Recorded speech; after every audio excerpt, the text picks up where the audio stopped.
मार्गस्य नेतारं भेदारं कर्मभूभृतां ज्ञातारं विश्वतत्त्वानां वंदे तद्गुणलब्धये। पंच परमेष्टि भगवान की संश्रोमणि गुरुवराचार्य विद्यासागर जी महाराज की, परम पूज्य आचार्य परवर उमा स्वामी जी मुनि महाराज की।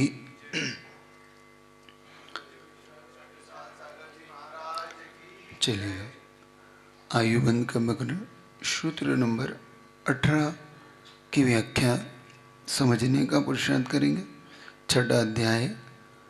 तो जहाँ पर यहाँ कहा जा रहा है अलग अलग आयु के लिए, जैसे नरक के लिए उन्होंने बहुत आराम, बहुत परिग्रह, मतलब बहुत पाप और बहुत ज़्यादा वो परिग्रह के प्रति आसक्ति, मूर्छा का भाव जीव को नरक ले जाता है, मतलब नरक के दुखों को समान हो जाता है। किसी ने ये भी कहा था नरक तो यही है, जाने की आवश्यकता ही क्या है। बिल्कुल सच है।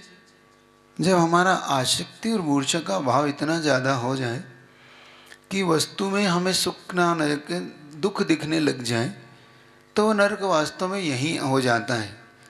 बाकी विशेष फल पाने के लिए वहाँ जाना पड़ता है। तो वास्तव में जीवन में कुछ लोग अपने जीवन को यही नरक बना लेते हैं, मतलब उन्हें नरक जाने के पहले ही वो नरक सा जीवन जीने लग जाते हैं। वो वस्तु में ये अभाव ग्रसित हो जाते हैं, मतलब आसक्ति उनकी इतनी गहरी हो जाती है, पाप उनका इतना गहरा हो जाता है कि वो नरकों की तरह जीव जीते। और चूँकि आगे जाके सूत्र कहेगा कि इस लोक में भी दुखदायक है और परलोक में भी दुखदायक है, इसलिए ये बात कह रहा हो कि नरक यही हो जाता है उसका। जैसे इस लोक में कैसे, जैसे बहुत हिंसा करने वाला यहाँ पर जेलों में दुख पाता है, लोगों की निगाहों में गिर जाता है, समाज में वो उपेक्षित होता है। तो ये इस प्रकार से नरक के दुख पाता है। यहाँ पर पुस्तक को सीधा करके रखो, उल्टा नहीं। तो ये चीज़ आपको यह नरक ये से दिखा देती है, समझ रहे हो। जब आप झूठ बोलते हैं तो लोग आप पर विश्वास नहीं करते, चोरी करते हैं तो लोग आप पे शंका की निगाह से देखते हैं, भाई इससे बच के रहना, है ना। अब ब्रह्म करते हैं तो लोग आपसे के प्रति, भाई ये ठीक नहीं, इनको घर मत बुलाओ, इनको पास में मत बिठाओ। परिग्रह रखते परिवार होने पर आपको चोरी का भय, लुट जाने का भय, हाथ पैर टूट जाते हैं, रहता है कि नहीं। जब चोर आपको पकड़ के पीटते हैं तो आप कहते भाई धन ले लो, छोड़ दो, कि धन भी लेता है मारता भी है। चोरा का नेचर होता है, वो ऐसे नहीं छोड़ते, लेते तो है, वो कहते नहीं हम फोकट का नहीं खाते है ना। जब तक वो दो चार आपको पीट ना दे तो कहते हम फोकट का नहीं खाते। तो इसका मतलब नरक यही दिख जाता है 5 पापों से, समझ रहे हो। तो ये फिर उन्हें माया तिर्य गुणस्थ, जो ठगता है वो तिर्यंच आयु को पा लेता है। तो तिर्यंच आयु के लिए बताया अल्पारम अल्प परिग्रह, फिर मनुष्य आयु के लिए बताया कि भाई शांति से जियोगे। तो इसको ऐसे लगाओ इन सूत्रों को, जब बहुत और बहुत परिग्रह करते हैं तो यही अपने आप को हम नरक में डाल लेते हैं। जब संतोष का भाव ले आते हैं तो जो है उसी में जब हम संतोष भाव रखने लगते हैं तो यही मनुष्य की तरह जीने लगते हैं, समझना। मतलब आयु मनुष्य होने में भी हम नरकों की तरह, तिर्यंचों की तरह और मनुष्य की तरह जी सकते हैं। आगे जाके सूत्र में बताएगा कि हम इसमें भी, मनुष्य में भी हम देवों की तरह फीलिंग कर सकते हैं। तो वो सूत्र आगे आने वाले हैं, ठीक है। गजब के सूत्र है। आप चाहेंगे तो यहीं पर देव भी, यहीं पर नरक भी, यहीं तिर्यंच और यहीं मनुष्य, और भी आगे तो है ही। जाने का आयु बंद होगा तो वहाँ तो जाना ही है आपको। तो वो देखने का प्रश्न है। तो स्वभाव मार्दवम च, ये सूत्र आपके सामने कल आया था। स्वभाव की सरलता और मृदु स्वभाव, जब हमारे भाव स्वभाव मार्दव यानी सरल होते हैं, सहज होते हैं, तो हमें मनुष्य आयु का बंध होता है। मतलब हमें मनुष्य बनने के लिए हमारी स्वभाव की सरलता होना चाहिए। चाह से क्या निकालना? चाह का अर्थ होता है देव आयु का बंध भी होता है। कभी कभी यहाँ पे भी आपको कहते हैं ना, देखो देवता देव पुरुष है, देवता की तरह है। देखो मनुष्य में भी तुम देव की फीलिंग होने लगी, तुम्हें देवता कहने लगे। क्यों? क्योंकि आपकी सरलता के कारण आप एक अलग पहचान बना गए। आपकी सरलता ने, आपकी सहजता ने लोगों के मन में आपकी फीलिंग क्या कर दी? ये देव है, बहुत अच्छा व्यक्ति है, सरल है, सहज है, जैसा है वैसा है। तो ये चीज आपकी फीलिंग लोगों के दिमाग में आपके प्रति जो एक इमेज बनाता है, आपकी जो छवि बनाता है, वह देवता की हो जाती है। तो सरलता सहजता आपके लिए उठाता है, ना कि गिराता है। कुछ लोग का मानना है कि ज़्यादा सरलता ठीक नहीं होती है ना। अधिक सरलता सुख नहीं, देखो विपिन मजार, सीधे विरले कट गए, टेढ़े खड़े हजार। ये उसके साथ ये और बोला जाता है ना, अधिक सरलता सुख नहीं, देखो विपिन मजार। मतलब है देखो सरलता अच्छी नहीं होती। क्यों? सीधे विरले कट गए, जो सीधे सीधे पेड़ थे उन्हें काट लिया गया, और जो आड़े टेढ़े देखो खड़े हजार, वो बढ़िया खड़े हुए अभी तक। हम सीधे थे तो हमको काट लिया गया, मतलब हमें ठग लिया गया। हम सीधे थे तो हमारा मिसयूज किया गया, हमें ज़्यादा काम लिया गया, हमसे भाई कुछ भी करवा लिया गया। हमारे सीधेपन का बहुत फ़ायदा उठाया जाता है ना। ऐसे ही होता है ना, काम कराते हैं, ठगते हैं, उसे दुख देते हैं, उसे उसकी हंसी उड़ाते हैं। सीधे सरल लोगों की बड़ी हंसी उड़ाई जाती है, बहुत उन्हें कुछ भी कमेंट्स किए जाते हैं, लेकिन फिर भी उनकी सरलता को लेके फिर क्यों? तो होता है ना कि सरलता अच्छी नहीं होती। क्यों? आप लोग को क्या लगता है, सरलता अच्छी होती कि बुरी होती? क्या है आप लोग की क्या फीलिंग है? अच्छी होती?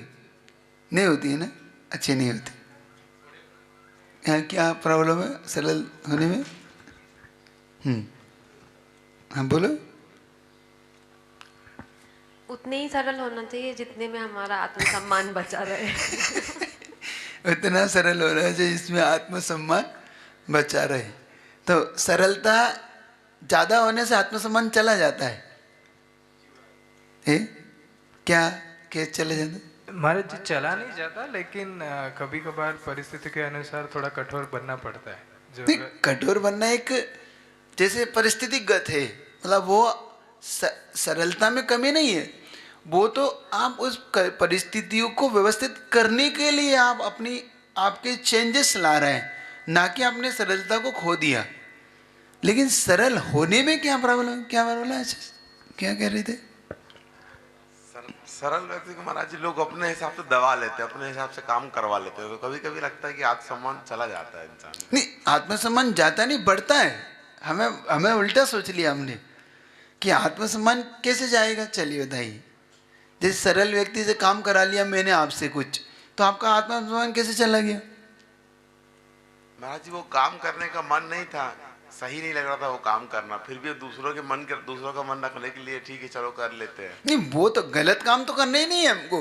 हाँ। लेकिन सही काम मतलब ज्यादा करा लिया हमसे। हाँ। मतलब हमारा था 1 घंटे की मंदिर में हमारी ड्यूटी थी। हम सरलता से, सामने वाले ने आए ही नहीं वो उस दिन। मतलब है ना, होता है ना कभी कभी कि भाई ये काम आप थोड़ा देख लेना मंदिर में आके, चूंकि आप कमेटी में हो तो देख लेना भाई मंदिर की ताला वगैरह, चाबी वगैरह, नोट वगैरह, आई मतलब जो भी आई वगैरह हो रहा है उसको लिखा पढ़ी कर लेना, और दान वगैरह। तो अब वो सामने वाले ने कहा कि आप कर लेगा, पता है मुझे वो। तो इसमें हमारे आत्मसम्मान कहाँ कम हो गया? कहीं गलत तो ट्रैक पे तो नहीं है हम? एक बात समझो, इसमें आत्मसम्मान कम नहीं हुआ, बल्कि हमने पुण्य ज्यादा कर लिया। वो नहीं आके उसने अपना पुण्य खो दिया। ऐसे ही बहुत सी जगह। हाँ क्या कह रहे? हाँ जी, आपने कहानी सुनाई थी सांप की कि उसने डसना बंद कर दिया तो लोगों ने लूहलुहान कर दिया उसे, तो उसे डस फुफकारना नहीं छोड़ना था। तो मैंने ये तो इस समय कहानी में ये कहा कि उसकी सरलता का अपने उसने अपनी सरलता को गलत प्रेजेंटेशन किया, मतलब उसने प्रस्तुति गलत कर ली। ज्यादा ही सरल हो गया। नहीं, सरलता से उसको भगवान महावीर ने ये उपदेश दिया था कि तुम काटना नहीं, किसी को काटना हिंसा है, उससे मृत्यु हो जाएगी। तो सरलता में और कठोरता में जो एक अलग डिफरेंस है वो क्या है, मैं बता रहा हूँ। सांप का उद्देश्य ये था कि सांप हर किसी को काटता, चलते राहगीर को काटता। अब चलते एक राहगीर को काटना है ठीक नहीं ना भाई, लेकिन कोई आपको छेड़ रहा है, कोई आपको, तो आप थोड़ा सा फुंकार के अपनी रक्षा करिए। मतलब विरोधी हिंसा के हमारे यहाँ त्याग नहीं है, समझो। विरोधी हिंसा का कहीं भी त्याग नहीं है जैन शासन में। संकल्पी हिंसा का त्याग है। आरंभी, उद्योगी, विरोधी, ये 3 हिंसा आपके यहाँ होती है। विरोध क्या? कोई आपकी संपत्ति हरण कर रहा है, कोई आपके प्रति बुरा भाव कर रहा है, आपको मार रहा है, पीट रहा है, तो आप विरोधी हिंसा करिए। कहाँ मना करा जैन शासन ने? आपको कायर बनने को थोड़ी, हमारा जैन शासन कायर बनना थोड़ी सिखाता है। हमारे जैन शासन सरल बनना सिखाता है, सहज बनना सिखाता है। इसका मतलब कायर थोड़ी होता है। तो जो आत्मसम्मान कम नहीं होता, बल्कि हम कुछ सीखते हैं, डेवलप करते हैं अपने आप को। हमें यह सोचना होगा कि नहीं, अगर मुझसे कोई काम ले रहा है तो मैं तो कुछ सीख रहा हूँ, बढ़ रहा हूँ, डेवलप कर रहा हूँ। तो सरलता वो खराब होती है जिसमें हमारी आत्मसम्मान की बात नहीं है, हमारा लिए सब कुछ ही चला जाए, मतलब हमारे प्राण ही चले जाएं। बहुत सरलता आपके लिए, वो तो मुनि महाराज के लिए ठीक है, चले जाए तो चले जाए, क्या है। लेकिन गृहस्थ अलग जीवन जीता है। तो गृहस्थ की सरलता कैसी होना चाहिए? सरलता का आशय यह है, जो जैसे हम हैं वो हम प्रस्तुत करें, ना कि दिखावा करें। एक्चुअली में क्या है, हमारे चेहरे पे इतने मुखौटे हो चुके हैं कि हमारा ओरिजिनल चेहरा ही जा चुका है। अब कहाँ है? हम घर में कुछ अलग तरह ढंग से जीते हैं, ऑफिस में कुछ अलग ढंग से जीते हैं, मंदिर में कुछ अलग होते हैं, गुरु के सामने कुछ अलग होते हैं, हम लोगों के सामने कुछ अलग होते हैं। ये सरलता नहीं है, ये मैं कह रहा हूँ। यहाँ पे सरलता क्या है? हम जैसे हैं ना, हम असहज होकर जीना क्यों चाहते कि हम दिखावा क्यों कर रहे हैं? जैसे मैं बताता हूँ, हम लोग कुछ ऐसी बड़ी सिटियों में गए, वहाँ जब बड़ी सिटी में गए तो वहाँ लोगों के बारे में पता पड़ा कि महाराज जी, लोगों ने अपने आप को इतना ज़्यादा महिमा मंडित कर रखा है कि वो कुछ है ही नहीं, जबकि सिर्फ किस लिए? दिखावे के लिए। एक बेहतरीन 2-2 3-3 कार रख रखी है, घर को वेल मेंटेन कर रखा है, ज़रूरत नहीं है फिर भी 3 नौकर है, ज़रूरत नहीं है फिर भी 4 कारें हैं, ज़रूरत नहीं है फिर भी दिखावा किए जा रहे हैं, और खुद का कुछ नहीं है, सिर्फ कर्जा लेके। पता पड़ रहा है 50 लाख की कान लाए और 1 करोड़ का कर्जा उठा रखा है, सिर्फ दिखावे की। तो ये सरलता नहीं है, ये सहज नहीं है। हमने सिर्फ अपने दिखावे के चक्कर में, और बाद में पता पड़ा हाथ ऊंचे करके लोगों के पैसे खा के चले गए, वहां से भाग गए, लोगों का दिवाला निकाल दिया। तो और लोगों को पैसे पे ऐश किए, फिर आप वहां से कहीं भाग के चले गए, हाथ खड़ा कर दिया, या तो सल्फास खाते फिर रहे, आत्महत्या कर रहे, परिवार को डुबोते फिर रहे। तो ये सरलता नहीं है। यहाँ पे ये कहा जा रहा है आप जैसे थे वैसे बने रहते, नहीं था तो नहीं था, इसमें क्या बात थी। आप तो थोड़ी देर के लिए लोग कहते हैं कि ठीक है देखो कितना दिखावा, कितना था, नहीं है तो नहीं है, आज कल था तो था। लेकिन लोगों के जीवन को आप जो संकट में डाल गए, लोन लेके करोड़ रुपया उनका खा के आप भाग गए। अब ऐसा जीवन आपने क्या जिया? लोग सिर्फ अभिशाप दे रहे, और लोग जो थे वो बेचारे मर गए, उनसे कर्जा लिया, उनका पैसा डूब गया। तो ये सरलता नहीं, ये मनुष्य से आपको तिरंच ले जाता है, ये नरक ले जाता है। और आप सरल जीवन, सहज जीवन जी लेते कि नहीं भाई हमें दिखावा नहीं करना, कल तक था तो नौकर थे, आज नहीं है तो नहीं है। मैं आज मैं झाड़ू लगाना पड़ेगी तो मैं लगा रहा हूँ। कल तक मेरे घर में थे तो नौकर लगाते थे, नहीं है तो आज मैं लगा रहा हूँ। क्या बात है आज नौकर, हाँ नहीं है, नहीं है तो नहीं है। लेकिन हम चेहरे पे इतने मुखौटा लगा के क्यों जीना चाहते हैं? और ऐसा भी जीना क्या जीना। कहीं मैंने एक अच्छा थॉट्स पढ़ा था, ऐसा भी जीना क्या जीना कि सिर किसी का है, पैर किसी का है, हाथ किसी का है, हमारा कुछ भी नहीं है। समझ रहे हो इसका मतलब? मतलब हमारा कोई व्यक्तित्व ही नहीं है। हम किसी के ऊपर जी रहे हैं, किसी पर डिपेंड है, किसी का धन लो, किसी का कुछ ले रखा, किसी, और हम वेल अप टू डेट अपने आप को बता रहे हैं। तो ये जीवन जीवन नहीं है। समझ रहे हो? तो यहाँ पे कह रहे हैं ऐसा सरल हो जाओ जिससे तुम्हें मयुष्य आयु और देव आयु मिले। तो ऐसे सरलता लाइए अपने जीवन में, सहज होइए, सहज रहिए। गुरुजी ने एक बार कहा था, अपनी पहचान तो अपनी पहचान है। हमें अपनी पहचान के लिए दूसरे पे अगर डिपेंड होना पड़ रहा है तो फिर अपना अपना अस्तित्व तो हमारे पास अभी कुछ नहीं है। तो अपनी पहचान खुद की हो। खुद की पहचान मतलब जो है सो जो है, हम हैं तो हैं, क्या बात हो। कई बार मैं कहता हूँ, जब महिलाओं की उसकी जब चर्चा आती है कि हम इतना सारा डेंटिंग पेंटिंग करते हैं दिखावे के लिए, सुंदर दिखाने के लिए, तो क्या ये मायाचारी नहीं है?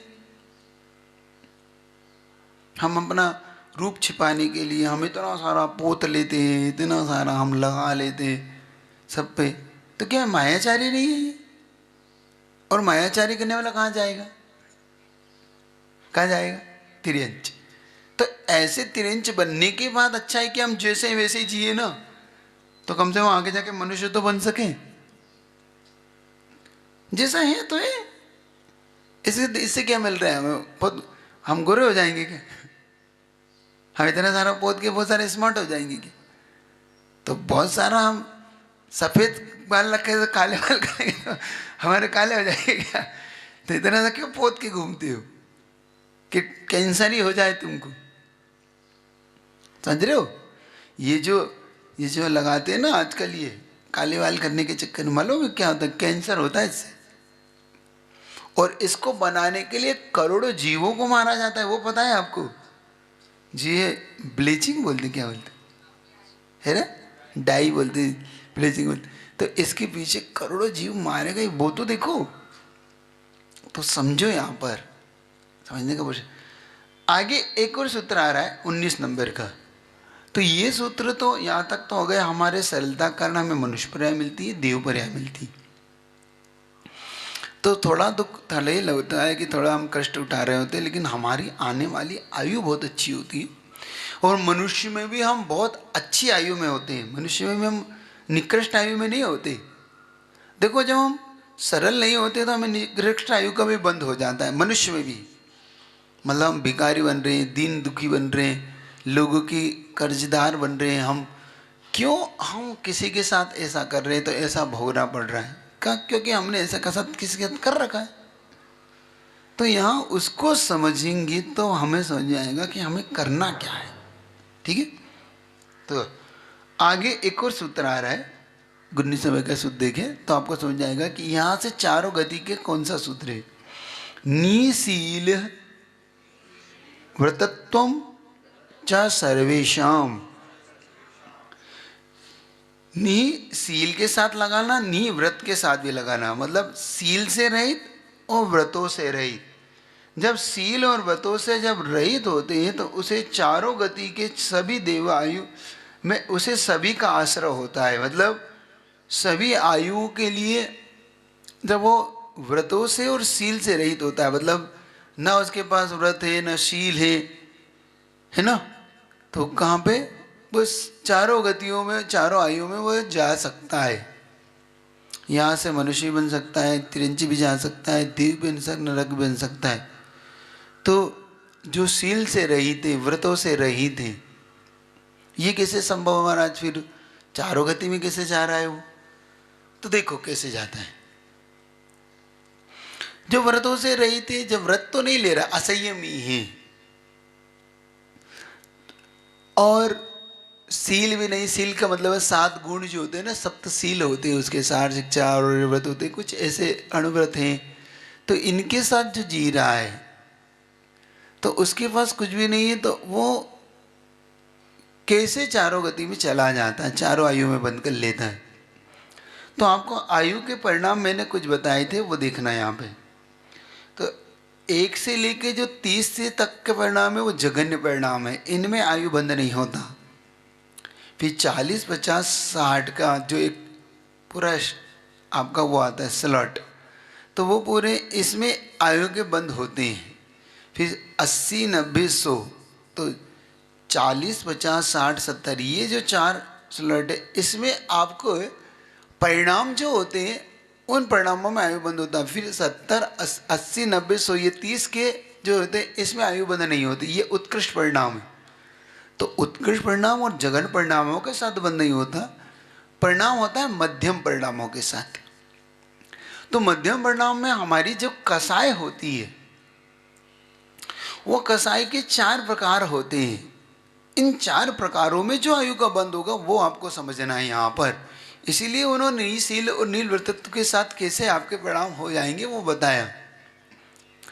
उन्होंने 4 प्रकार के जो बंद बताए हैं वो 4 कसायों के साथ लगाना। हमारी इस कसाई में 4 प्रकार के डिफरेंट होते हैं। जैसे जरूरी नहीं कि जो मिथ्या दृष्टि उसकी अनंता में एक जैसी कसाई होती, नहीं, वो मिथ्या दृष्टि होते हुए भी बहुत से लोग सरल और सहज होते हैं, धर्मात्मा होते हैं, उन्हें पता नहीं धर्म क्या होता है, लेकिन वो कर रहे होते हैं। जैसे कहीं भी पूजन कर लेंगे, किसी कोई पत्थर को कहीं भी सिर टोक देंगे, कहीं भी 2 अगरबत्ती लगाई, कहीं भी ऐसा छिड़का दिया। अब उसमें कुछ ऐसे कार्य कर रहे होते हैं जिससे कि उनकी वो पुण्य आयु आश्रव करते रहते हैं। जैसे कि गाय को 2 रोटी खिला दी, क्यों? गाय देवता है, भगवान है। किसी गरीब की मदद कर दी, ठीक है भाई, हमने मदद कर दी। हमने किसी की पढ़ाई के लिए कुछ, किसी रोगी के लिए दवाई दिलवा दी। तो ये जो छोटे छोटे वो मिथ्या दृष्टि होके भी जो हेल्प करते रहते हैं, अब इस हेल्प के कारण उनको आयु का बंध जो होता है वो देव आयु का बंध हो जाता है। इन 3 से 4 स्लेट में लगाना, तो एक कारण उनका ये बन जाता है। कुछ लोग उपवास करते हैं रात में, दिन में उपवास करते हैं, रात में खाते हैं। कुछ लोग दिन में उपवास करते हैं, तो जैसे कुछ भी खाएंगे तो अन्न नहीं खाएंगे, दूसरी चीज खाएंगे, चाय पिएंगे, भाई फरियाली कर लेंगे, केले खा लेंगे, मिठाई खा लेंगे और कहेंगे हमारे पास। तो जो ये छोटे छोटे अन्न का त्याग कर रहे हैं, देखना, तो यहाँ पर वो कुछ ऐसी, तो कुछ मृदु परिणामों के साथ जीते रहते हैं, उन्हें पता नहीं हो, तो उसमें वो मनुष्य आयु का बंद कर लेते हैं। लेकिन कुछ लोग हिंसा इत्यादि इतनी करते हैं, धर्म के नाम पे हिंसा करेंगे, बलियां देंगे, उनका मांस खाएंगे, उनको, तो वो नरक चले जाते हैं। क्योंकि आपने किसके नाम पे हिंसा की? हिंसक, सभी हिंसक नरक जाते हैं ऐसा नहीं है, लेकिन धर्म के नाम पे हिंसा की, इसलिए विशेष नरक चले गए। तुम समझ रहे हो? आप हिंसा हो जाती है एक अलग मैटर है, लेकिन धर्म के नाम पे हिंसा करना और नीचे ले जाएगा। पहले नरक जा रहा था मांस खा के, अब चला गया 7वें नरक धर्म के नाम पे। सभी झूठ बोलने वाले नरक जाते ऐसा नहीं है, लेकिन क्यों, कौन सा झूठ बोला आपने जिसके कारण बहुत से लोग झूठ में लग गए, उस झूठ को सच मान गए। जैसे देखो, आपके यहाँ एक कथा आती है वसु की और नारद की। वसु झूठ से थी नरक पहुंचा, स्वर्ग में नारक गया। तो ये 4 मित्र थे, वसु, नारद और पर्वत। ये तीनों मित्र थे और एक ही गुरु से पढ़ते थे। संयोग की बात थी कि जो इनके पिता गुरु थे वो समय रहते उन्हें वैराग्य और उन्होंने दीक्षा ले ली। अब उन्होंने दीक्षा ले ली तो चूंकि इनका पुत्र जो पर्वत था वो गुरु के पद पे आ गया, लेकिन वो महान अज्ञानी था, आधा अधूरा सीखा। और जब वो उसने आधा अधूरा सीखा तो अपने आप को विद्वान बताने के चक्कर में उसने कुछ भी व्याख्या शुरू कर दी। कभी कभी हमसे भी ऐसी गलतियां हो जाती है कि हमें पता नहीं होता, फिर भी हम उसकी व्याख्याएं करते रहते हैं। वो कभी नहीं करना। वो विशेषकर धर्म में, जिस शास्त्र में जिस सूत्र की हमें व्याख्या नहीं पता हो, तो ये कहना चाहिए कि नहीं, हमें नहीं पता है, हम अभी नहीं बता सकते, हम देखेंगे, हम पता करेंगे। अपनी सलाह या अपनी दिमाग लड़ा के वो सूत्र की व्याख्या मत करिए। आप गलत व्याख्या करके आप अपने आप को अज्ञानता में तो ले ही जाएंगे, दूसरे को भी अज्ञानता में ले जाएंगे, और उसके कारण आप उसे धर्म के नाम पे कुछ अधर्म करा देंगे। मत करिए ऐसी कोई व्याख्या।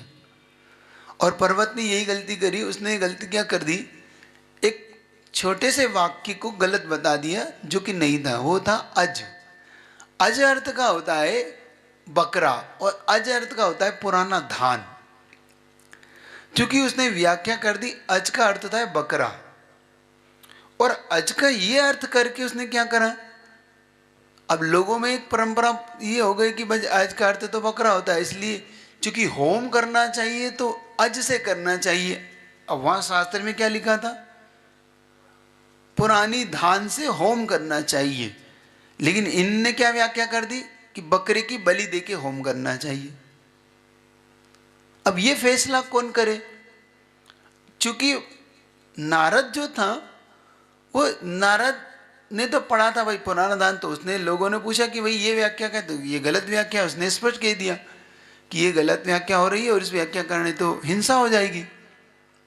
चूंकि वहां पर बात अड़ गई कि मैंने कहा है, और जब हमारे ईगो पॉइंट अड़ जाते हैं, जब हमारे नेचर में ये आ जाता है कि मैंने जो कहा आई ऑलवेज राइट, मैं जो कहना वही ठीक है, ये घर में विवाद का विषय है।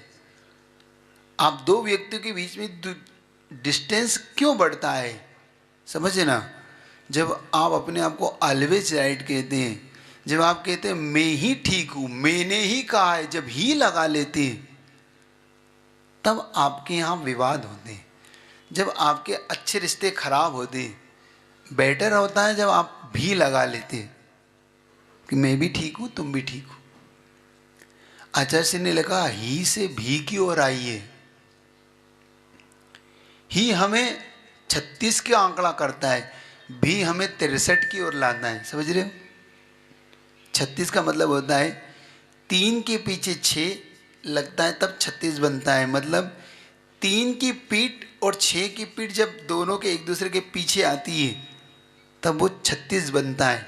इसलिए कहते हैं 36 का आंकड़ा, कहते हैं ना, इनके बीच में तो 36 का आंकड़ा है। इसको, इसका अर्थ समझते हो? 36 का आंकड़ा क्या होता है? 36 का आंकड़ा मतलब होता है ये दोनों एक दूसरे को देखना पसंद नहीं करते। 3 6 को देखना पसंद नहीं करता, 6 3 को देखना पसंद नहीं करता। इसका बोलते 36 का आंकड़ा। और लेकिन गुरुजी कहते हैं जब आप भी की ओर आ जाते हो कि मैं भी ठीक हूँ 3 को, तो फिर 63 हो जाते हो। 3 का मुख और 6 का मुख एक दूसरे के सामने हो जाता है। जब एक दूसरे के सामने हो जाते हो तो आप 63 में आ जाते हो। 63 का मतलब होता है ये संयोग है कि आप एक दूसरे को चाहने लगे। 36 में आप एक दूसरे से नफरत कर रहे थे और 63 में आप एक दूसरे को देख रहे थे। तो 63 का आंकड़ा ठीक नहीं होता, 36 का आंकड़ा। ये भी की ओर आई है, समझ रहे हो? क्या कह रहे? नमस्ते महाराज जी। यदि आयु बंध का जैसे 8 समय होते हैं, उन 8 समय में यदि मध्यम परिणाम नहीं रहे और अंत समय में जो आयु बंध होगा वो किस हिसाब से होगा? वो मध्यम परिणाम से होगा। उस समय नहीं रहे मध्यम परिणाम तो? नहीं रहे, अपने आप वो परिणाम आएंगे। वो परिणाम अपने आप ही उस योग्य बनाए, क्योंकि बिना आयु बंध के आप यहाँ से जा नहीं सकते और वो जब पुरानी आयु समाप्त हो रही। तो जैन शासन में ऐसा कभी नहीं होता कि बिना आयु बंध के कहीं चला है। तो कहाँ जाएगा जब कोई आयु का ही बंध नहीं है? उसके बाद चौराहे पे खड़ा है तो कहीं तो जाएगा वो। भाई कौन सा, कहाँ जाना है? नहीं कहीं नहीं जाना। कहीं नहीं जाना तो फिर चौराहे पे बैठो। कहीं तो जाना, बताना पड़ेगा ना कि मैं बॉम्बे जाना चाहता हूँ, दिल्ली जाना चाहता हूँ, कलकत्ता जाना चाहता हूँ। कहाँ जाना चाहते हो? कहीं नहीं जाना चाहते, चौराहे पे बैठो फिर। तो ऐसे आयु बंध के लिए आपको कोई ना कोई तो मध्यम परिणाम हो जाएगा। वो मध्यम परिणाम होते ही आप यहाँ से आयु बंद करके ही जाएंगे। जीव एक क्षण के लिए बिना आयु के नहीं रह सकता। या तो बद्दाइश को हो, चाहे वो बुद्धिमान आयु वाला हो, तो बुद्धिमान वायु बद्दाइश करके जाता ही है ये। तो फिलहाल वो जो कह रहा था वो चीज को समझ लो। तो आपके यहाँ पे जब आप भी की ओर होते हैं और ही की ओर, तो ही नहीं है, ठीक है, समझ रहे हो कि नहीं आप? थोड़ा उसकी माइक को ठीक, तो ही ठीक नहीं होता, भी ठीक होता है, ठीक है ना? तो जो लोग घर में इस तरीके से अड़ जाते हैं, तो घर में अड़ना नहीं कभी भी। एक अच्छा संबंध बनाने के, आपके बीच में एक अच्छा संबंध चाहते हो आप लोग, तो आप एक दूसरे को समझने का पुरुषार्थ करिए, ना कि अड़ने का। एक दूसरे से आप ही की ओर मत जाइए, भी की ओर जाइए। एक अच्छा सरल और सहज तरीका है एक दूसरे को समझने का और एक दूसरे के साथ अच्छा जीवन जीने का। चाहे वो आप ऑफिस में हो, चाहे घर में हो, चाहे आप कहीं भी हो, आप नेचर अगर भी का बना लेंगे तो आप बहुत जल्दी एक दूसरे की को समझ पाएंगे। चाहे वो आप बिजनेस करना चाहते हो, चाहे आप घर में परिवार के साथ रहना चाहते हो, चाहे आप अपने मित्र से अच्छा संबंध बनाना चाहते हो, सामाजिक अच्छा व्यक्ति बनना चाहते हो, तो आप अड़िए नहीं, आप भी की ओर आइए कि ठीक है मैं भी ठीक हूँ। क्योंकि हम जैन शासन में अनेकांत को जीने वाले लोग हैं, एकांत को जीने वाले लोग नहीं हैं। और अनेकांत हमारा इसीलिए हमारा सपोर्टर होता है कि हम सबको लेके चलने का पुरुषार्थ करते हैं कि नहीं ठीक है, आप जो कह रहे हैं ठीक है, अपेक्षा कर ठीक है, तो झगड़ा नहीं होता, झगड़ा नहीं होता, इसलिए शांति से जीता है। क्यों? बनिया शांति से जी जाता है, कहीं भी जल्दी से एडजस्ट हो जाता है बनिया। क्यों मालूम आपको? क्योंकि वो भी को लेके चलता है। लगता है कि ये तो पलट गया, पलट नहीं गया, वो उसने परिस्थिति को समझ लिया। जो परिस्थितियों को समझ के नहीं जीते वो अपने जीवन को खराब बना लेते हैं। बनिया परिस्थिति को देख के अपने आप को बना लेता है, इसलिए उसे बनिया कहते, जो बना बनाया हो। सुन रहे हो? बनाता नहीं है बनिया। बात समझ में आ रहे हैं आपको? जीने के कुछ ऐसे थॉट्स हैं जो आपके जीवन को बहुत अच्छा बना सकते हैं। इसको समझ के रखिए। परिस्थितियों को जो नहीं भाप सकते, एक चीज मैंने आपसे कही थी, या तो परिस्थितियों को बदलिए या परिस्थितियों के अनुसार बदलिए। यही जीने का सबसे श्रेष्ठ सूत्र है। हिम्मत हो तो परिस्थिति को बदल दीजिए, परिस्थिति आपके अनुकूल होने के साथ, या फिर परिस्थितियों के साथ बदल जाइए, वरना आप जी नहीं पाओगे। समझ में आ रही नहीं आ रही बात? जो लोग परिस्थितियां नहीं बदलते, वो परिस्थितियों के अनुसार नहीं बदलते, वो अपने जीवन में सिर्फ धक्का खाते और दुख उठाते, और कुछ नहीं होता इनके जीवन में, क्योंकि वो दोनों में अड़े रहते हैं, वो बदलते नहीं अपने आप को। तो ये सर्वेशाम का अर्थ। तो आपकी स्टडी पूरी कर देता हूँ। तो जब पर्वत के सामने ये बात आई, तो पर्वत ने अपने आप को चेंज नहीं किया, और नारद और पर्वत के जो विवाद हुआ, अब शर्त ये लग गई कि भाई अगर मैं ठीक होऊंगा तो तुम्हें अपना सब कुछ मेरे चरणों में झुकना होगा, और तुम ठीक हुए तो बात आ गई जीवन मरण पर। तो उनकी माँ को जब पता पड़ा, पर्वत की माँ को, जो कि उसकी जो गुरु थे उनकी पत्नी थी ये, और पर्वत उनका पुत्र था, माँ को पता पड़ा कि तूने गलत है, तुमने देखो ये गलत किया, तुमने झूठ क्यों बोला? नहीं मैंने तो ऐसे ही पढ़ा। नहीं, आपने गलत पढ़ लिया है। जो नारद कह रहा है वो ठीक कह रहा है। अज का अर्थ बकरा नहीं होता, अज का अर्थ पुरानी धान होता है। तो मेरे में तो उसके तुम्हें शर्त लग गई है, शर्त लग गई है, और नहीं तो मुझे उसके चरणों में मुझे जीवन मरण का सवाल है। तो उसने कहा कि अब मैं क्या करूं? अब देखो पुत्र मोह में माँ ने क्या किया। पुत्र मोह में माँ उस वसु के पास गई जो राजा बना था, जो इनका मित्र था। 3 मित्र थे ना, वसु, पर्वत और नारद। जब ये पर्वत वसु के पास जाती है, माँ, और माँ कहती कि देखो अब मेरी बात का सवाल है, मेरे बेटे की बात का सवाल है, आपको झूठ बोलना है कि बकरा होता है ये कहना है। गलत मार्ग पे जब हम चल पड़ते हैं ना, तो हम गलत का समर्थन करने लगते हैं और गलत का समर्थन हमें ले डूबता है। माँ ने अपने बेटे को सुधारने की जगह बनस्बत उसका समर्थन कर दिया। कभी भी एक अच्छी माँ का रोल निभाना हो तो अपने बेटे की गलत चीज का समर्थन मत करना, कभी कभी उसकी गलत का समर्थन मत करना, वरना आप अपने बेटे को दुर्योधन बनाने में ज्यादा समय नहीं लगाओगे। ये वही दुर्योधन बनेगा जो अपने पूरे परिवार को, खानदान को मिटाएगा। आप अपने बेटे को दुर्योधन बनाना चाहते हो या युधिष्ठिर, ये डिपेंड आप पे करता है।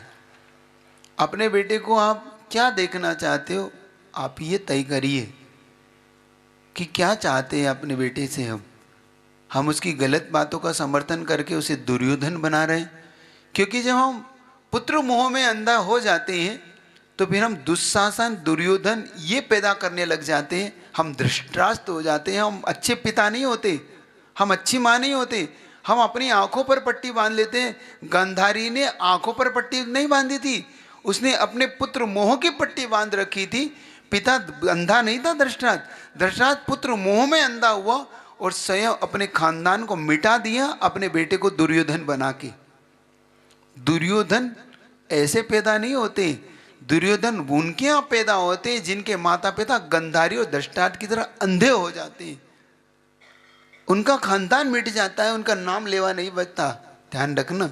तो दुर्योधन मत बनो, धृतराष्ट्र मत बनो, गंधारी मत बनो। थोड़ा सा खुली आंखों से देखो कि क्या हो रहा है आपके यहाँ। हम पुत्रों में, और अधिकतम मैंने ऐसे माता पिताओं को समर्थन करते देखा जिन्होंने अपने बच्चों के गलत बातों के समर्थन किए। जब उनके कहने गए उनके घर पे कि देखो आपकी बेटी गलत ट्रैक पे है, आप हमारी बेटी का गलत ट्रैक कह रहे हैं, आप हमारी बेटी को बदनाम कर रहे हैं, आप हमारे बच्चों को बदनाम कर रहे हैं। अपनी बेटी का गलत समर्थन किया उन्होंने, और बाद में पता पड़ा उसी बेटी ने इंटरकास्ट मैरिज करके पूरी समाज में बता दिया कि हम ठीक कर लेते। अब बाद में पूछ रहे, अब मुंह छिपाते फिर रहे हैं। फिर पहले तो बात स्वीकार नहीं की कि गलत ट्रैक पे आपकी बेटी, आपका बेटा देखो स्मोकिंग कर रहा था, आपका बेटा ड्रिंक कर रहा था, मेरे बेटे को बदनाम करते हो तुम। और उसे कहेंगे, कुछ नहीं कहेंगे। बाद में पता पड़ा सारी खानदान की जायदाद लुटा के जब बैठ गया, तब अब रो रहे हैं, सिर पकड़ रहे हैं, आत्महत्या कर रहे हैं, खुद आत्महत्या कर रहे हैं, बेटा आत्महत्या कर रहा है, फिर कहने करें क्या। समझ रहे हो आप लोग? ये अंधापना ठीक नहीं होता। उसकी माँ ने यही गड़बड़ की। उसकी माँ ने, वसु राजा जब बना उसके विपरीत कहता कि देखो मेरे बेटे का समर्थन कर देना, और उसने एक वचन दे रखा था वसु ने कि मैं वचन देता हूँ कि जब कुछ भी जरूरत हो तो तुम मुझसे मांग लेना। और उसी वचन के बल पर वो माँ मांगने गई थी।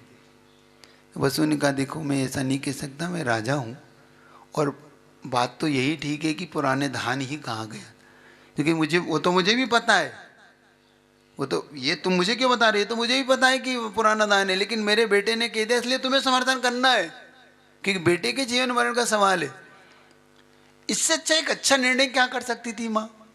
इससे अच्छा वो निर्णय कर सकती थी, नारद को बुला के समझा लेती, कि नारद को बुला के कि देखो ये शर्त तोड़ो और मेरे बेटे को संभालो, और तुम जो कह रहे हो बिल्कुल ठीक कह रहे हो। और बेटे को डांटती पर्वत को कि नहीं तुम गलत कह रहे हो, माफी मांगो, तो शायद दोनों तरफ से बात अच्छी हो जाती और एक अच्छा मार्ग खुल जाता। गलत चीज का समर्थन फ्यूचर को एक लंबा ऐतिहासिक कलंक लगाता है। ये देखना यहां से क्या हुआ। जब वसु ने समर्थन कर दिया कि हाँ बकरा कहा था, उसी क्षण कहते हैं वसु का सिंहासन धरती पे आके गिरा और एक घोषणा हुई कि वसु अभी भी सावधान, सच बताओ क्या कहा था। और जब व्यक्ति अड़ जाता है ना, नहीं यही कहा था। हमारे मुख से जब यही निकलता नहीं मैं ही ठीक हूँ, मैं आई एम ऑलवेज राइट, जब हम ऑलवेज राइट हो जाते हैं ना तब हमारा कहाँ दुर्गति होती देखना। और कहते हैं उसी क्षण वसु ने जब दोबारा कहा, कहते हैं पूरा अंदर पाताल में धंस गया और सप्तम नरक चला गया वसु। नरकों के दुख उठाने के लिए यहां से नरक गया। क्यों? झूठ तो संसार बोलता है। तो क्या सभी नरक जाएंगे महाराज? नहीं जाएंगे सर सभी नरक। तुम राजा के पद पे बैठे थे और तुम्हारे झूठ के कारण आज तक बलि प्रथा चली आई। वो समझना वो सप्तम नरक क्यों गया? क्योंकि तुम राजा थे और राजा होने के कारण तुमने जो झूठ बोला उसके कारण वह बलि प्रथा आज तक है। वो बलि प्रथा क्यों है आज तक मालूम आपको? वो इसी कारण से ये बलि प्रथा आज तक है क्योंकि उस समय राजा का वसु का बोला हुआ झूठ, क्योंकि राजा के बोले हुए सत्य को प्रजा उसे अनुकरण करती है और प्रजा जिसका अनुकरण करने लग जाती है तो उसके पाप का छठा हिस्सा राजा को होता है, ये याद रखना। इसलिए मैं कहता हूँ किसी भी मंदिर का ट्रस्टी अध्यक्ष बन जाना, किसी भी समाज के किसी भी देश का नेता बन जाना, किसी भी को जब आप लीड करते हैं, आप लीडरशिप में होते हैं तो ध्यान रखना उसके पुण्य पाप के हिस्सेदार आप हो जाते हैं। किसी अच्छा कार्य होता है तो उसके हिस्सेदार आप होते हैं और बुरा कार्य होता है तो उसके छठे भाग के हिस्सेदार आप होते हैं। और वसु उसी पाप के कारण जो फ्यूचर में आज तक बलियां गई उसके छठे पाप के कारण वो नरक गया। झूठ बोलने के कारण नरक नहीं गया, क्योंकि एक झूठ से कितना बड़ा अनर्थ हो गया। बात आपको पकड़ में आ रही है? हर झूठ से नरक नहीं जाता, तो कौन से झूठ से नरक जाता है समझिए आप। तो ये कथा आपको समझ में आ रही है? समझे में समझ में आए? तो कभी भी आप ये देखिए कि आपका दीर्घ प्रभाव क्या पड़ रहा है, इन फ्यूचर क्या होने वाला है आपके बोलने से, आप किस चीज का समर्थन कर रहे हैं। इसीलिए वहां से अगर ऐसे चीजों का समर्थन मत करिए, वहां से हटिए मत करिए। कितने अच्छा मित्र, कितने अच्छा दोस्त हो, कितने अच्छा हमारा सगा बेटा भी मत करिए समर्थन, हट जाइए वहां से कि नहीं गलत है तो गलत है, ये इसका फ्यूचर खराब हो जाएगा, आपका भी उसका भी और आने वाली पीढ़ियों का भी। पर्वत का खराब हुआ, वसु का खराब हुआ और आने वाली पीढ़ियां जो हिंसा में लग रही उनका भी फ्यूचर खराब हो रहा है आज तक और आगे भी होगा जब तक ये कलंक नहीं मिटेगा। तो समझिएगा यहाँ से सर्वेशाम का अर्थ जो कहा है चारों गतियों में क्यों जाता है, तो कुछ सरल जीव होते हैं मिथ्या दृष्टि होते हुए भी असह्य में होते हुए स्वर्ग चले जाते हैं, मिथ्या दृष्टि होते हुए वो सरलता सहिता कारण मनुष्यायु का बंध कर लेते हैं। तिर्यंच में भी चूंकि फिर कुछ ऐसी मायाचारी कर जाते हैं तो तिरंज में चले जाते हैं और असंयम के कारण फिर नरक चले जाते हैं।